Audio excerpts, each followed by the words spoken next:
My ex-best friend attempted to take her life after I caught her fooling around with my boyfriend, and I couldn't care less.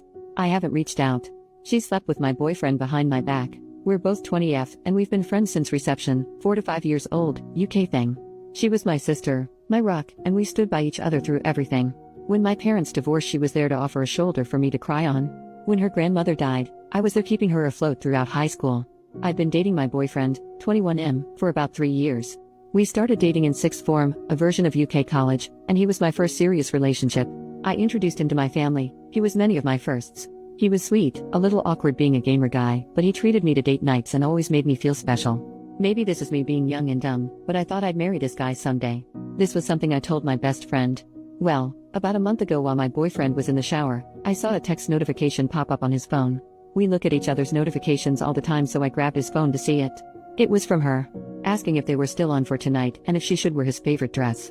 He told me he was hanging out with friends and going drinking. Him going drinking with friends wasn't unusual, so I never thought anything of it, but in hindsight I wonder how much of him going out was with friends and how much of it was going out with her. I saved screenshots of their conversations. I sent them to myself. I show him the messages when he came out of the bathroom and demanded he explained himself about them. I couldn't contain how upset and angry and hurt I was.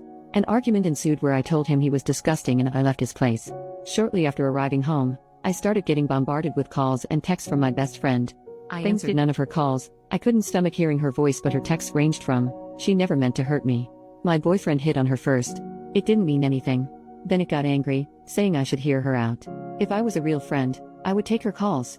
I'm being petty and childish for not listening to her side. Then back to sad, saying I was her closest friend in the world and she didn't want to lose me. My boyfriend was strangely quiet during this time. After a few days I got myself together enough to send them both messages. Maybe it was cowardly, but I didn't have the strength to call them. I told my now ex-boyfriend that we were done and I won't give cheaters any chances with me. He responded by trying to call me, but after the third or fourth attempt, he gave up. He sent me a final message saying it wasn't that big of a deal, that they just fooled around, but agreeing he didn't want to date me anymore. My ex-best friend was more persistent after I told her I wanted nothing to do with her. Day after day I'd get messages and calls from her, demanding to talk, demanding we resolve this, demanding I not say anything to anyone, saying she stopped seeing him, saying she'll unalive herself if I don't talk to her. Really messed up crap. I ended up confiding to a mutual friend about what was going on because I was seriously beginning to wonder if I was being a jerk. This friend reassured me that my feelings were justified. However, I wasn't expecting this friend to spread around what happened. The gossip spread like wildfire, and a few days ago my ex-best friend tried to take her life. I said nothing. I haven't visited her in the hospital. I haven't sent any messages to her family. Now her older sister keeps messaging me, telling me I'm a heartless bitch for leaving her at her lowest, for not trying to prevent this, and that everyone makes mistakes, and that her sister didn't intentionally hurt me. Maybe it does make me a heartless bitch, but I don't care. I'm relieved she survived, but I'll never forgive her. I'll never forgive her betrayal. She destroyed our friendship when she slept with my boyfriend. Update, 1 month later, hey again. It's been a while. First I want to thank everyone for all of their comments and support. In hindsight, I know now I wasn't being a bitch, but in the moment when I was being bombarded by texts and calls from her family, it's hard not to let those thoughts mess with your head. I didn't know if I was going to post an update, but some things have happened, so this might get a little long. Sorry. Thank fake names. Ex-BFF is Nikki. Her older sister is Tammy. My ex-boyfriend is Josh. I'll name anyone relevant as I go. So I mentioned in a comment that my mom wanted to speak to me later that day. I had a few replies warning me that she would try to pressure me into forgiving Nikki, and they were right. She came over to my dad's that evening and wanted a conversation in private. She asked if I'd spoken to Nikki yet. I said no. She asked if I was going to. I said no. I was trying to be as firm as possible because I knew what she was about to do. She asked, "Don't you think you should?" My response was, "No. I don't see why I should." I sent her a final message almost a month ago. This is where things began to really go south in the conversation. "Mum, love, she's in the hospital right now. She needs all the support she can get. You're meant to be her friend." I didn't even know about her condition until her mother called me. Really? I'm meant to be her friend after she slept with Josh behind my back? I didn't say anything about her because I didn't want to talk about her. "Mum, are you really going on about a silly grudge? I understand she hurt you, but she's hurting so much more right now, love." She's hurting? "Mum, yes, you both are. I raised you to be a kind, forgiving person. Why can't you forgive her?" "Me, what? Like how Dad should have forgiven you?" This wasn't my finest moment. I didn't bring it up before because it wasn't relevant, but the reason why my parents' divorce was due to infidelity on Mum's end. And it wasn't only a one-time thing, not that it matters even if it had been, but my mum always believed Dad should have just forgiven her. I admit this was a low blow for me, and the conversation spiraled into an argument from there, with both of us saying some not-so-kind things to each other. Eventually, I decided the conversation was over because we were just going around in circles and heading into yelling territory, so I told her to leave and I'll try talking to her again when we've both calmed down. When she was leaving, she said this: "I hope you're not as cruel as your father." I'm typically not an angry person, but this infuriated and hurt me. I lived 50-50 between my parents. They both made sure I had everything I could need or want, but she felt her situation and struggles were undeserved. Dad never helped with bills or payments that didn't involve me. She expected more. Cheaters always do. I didn't say anything when she left, I just blocked her number and social media accounts and cried. She cared more about the girl who had hurt her daughter than said daughter. She realized pretty quick what had happened and came back the next day, but Dad told her I didn't want to talk to her, true, and she had to leave. It took maybe half an hour before she finally left. The new few days she kept trying to reach me through other people, but I stayed silent. The Friday after my post, I decided I felt calm enough to talk to her and unblocked her. We spoke over the phone, which wasn't as exciting as above. Basically, it was her apologizing and telling me she was wrong for trying to force me to forgive Nikki, that she'll respect my decision but tried to suggest I think about it. I very firmly told her I was not forgiving Nikki. She just said okay. Things didn't really feel the same with us. I couldn't bring myself to be as chatty with her as I was before, and it didn't help that she kept giving me updates about Nikki. The first time she did it, she told me Nikki had been put on a 72-hour psych hold, assessed and eventually released. I told her I didn't want any updates on Nikki's situation. I won't stop her from checking in, but I didn't want to be involved. She complained and said she thought I'd want to visit her, but I threatened to block her again if she kept pushing, and she shut up.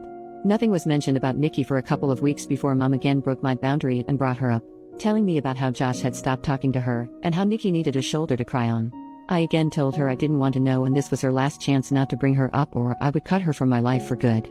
She complained again but eventually promised it wouldn't happen again. Maybe I should have learned from my mistakes because I know my mother. She doesn't take no for an answer. It was really quiet for a while. My friends and I had all basically carried on from what happened, and even though I know a couple of them still occasionally talk to Nikki, they never bring her up around me or tell her how I'm doing, I hope. I thought I could finally close this chapter on my life, but nope.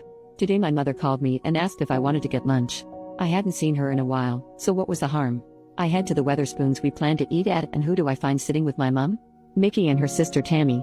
As soon as Nikki sees me, she gets up and tries to hug me, but I just raise a hand and take a step back, and this girl has the audacity to look upset. Mom immediately knows she's messed up because she's scrambling with all of the excuses.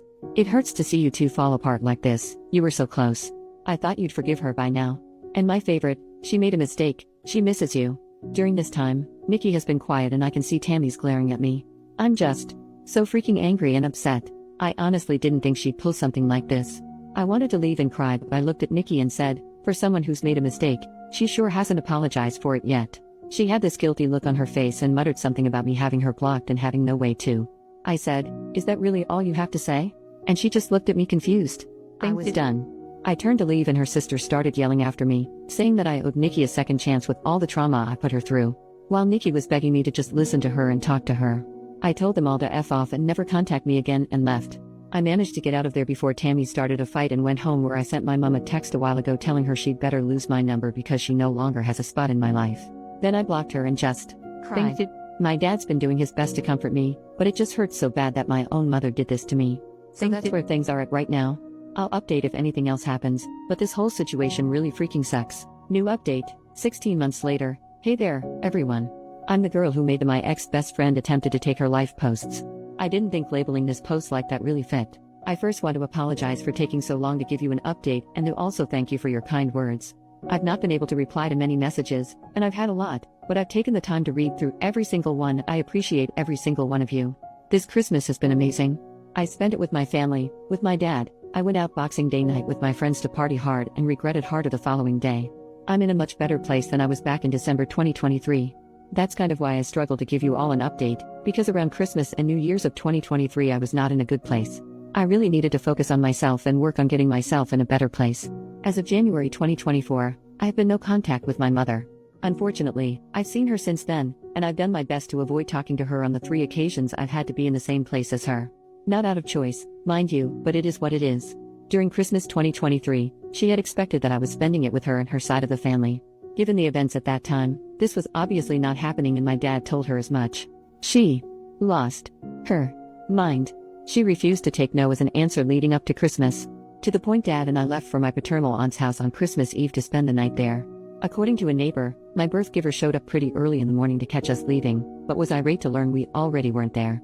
Thankfully, my aunt had moved house quite recently, so my mother didn't know the new address. But we came home to parcels completely destroyed on our porch the following Boxing Day. There was even a Christmas card labeled to me, but inside was a horrible letter from my mother, describing me as the worst daughter on the planet. That honestly destroyed me, and I spent New Year's a mess. It's difficult cutting off your own mother. I spent half of January of 2024 trying to fix things with her, but it came to a head when I realized I was the only one forced to compromise. I finally cut off contact, and it's been that way since. There's been more between then and now, but I think those are incidents I'll post on my Reddit page or in the comments of this post to prevent it from getting too long. In terms of Nikki, I've heard she's doing better. We've not spoken since my mother's lunch escapade, but she's found a job and, according to a mutual friend, found a new circle. Despite everything that she's put me through, I'm happy for her. It's almost 2 a.m. here in the UK, so if I suddenly stop responding to comments, I've fallen asleep.